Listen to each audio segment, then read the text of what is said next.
முதல் வாசகம். வெட்டுவதற்கு கொண்டு செல்லப்படும் சாந்தமான செம்மறி போல் இருந்தேன்.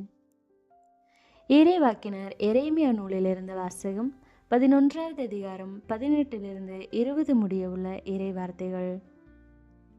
ஆண்டவர் எனக்கு வெளிப்படுத்தினார், நானும் புரிந்து கொண்டேன்.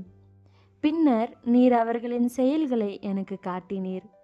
வெட்டுவதற்கு கொண்டு செல்லப்படும் சாந்தமான செம்மறி போல் இருந்தேன். அவர்கள் எனக்கு எதிராய் மரத்தை பழத்தோடு அழிப்போம், வாழ்வொரு நாட்டிலிருந்து அவனை அகற்றி விடுவோம், அவன் பெயர் மறைக்கப்படட்டும் என்று சொல்லி சதித்திட்டம் தீட்டியதை நான் அறியாதிருந்தேன். படைகளின் ஆண்டவரே, நீர் நேர்மையோடு தீர்ப்பிடுபவர், உள்ளுணர்வுகளையும் இதய சிந்தனைகளையும் சோதித்தறிபவர். நீர் அவர்களை பழிவாங்குவதை நான் காண வேண்டும், ஏனெனில் என் வழக்கை உம்மிடம் எடுத்துரைத்துள்ளேன்.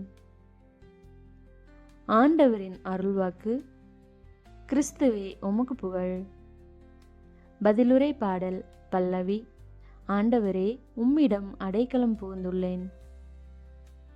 என் கடவுளாகிய ஆண்டவரே, உம்மிடம் அடைக்கலம் புகுந்தேன்.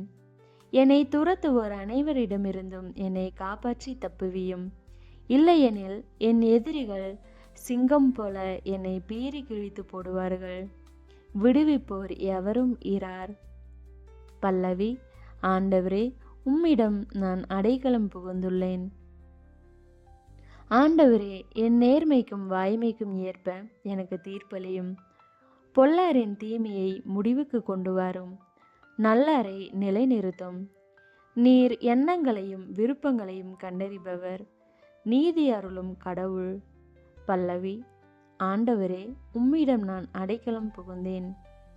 கடவுளே என் கேடயம், நேரிய உளத்தோரை அவர் விடுவிப்பார். கடவுள் நடுநிலை தவறாத நீதிபதி, நாள்தோறும் அநீதியை பொறுத்து கொள்ளாத இறைவன். பல்லவி.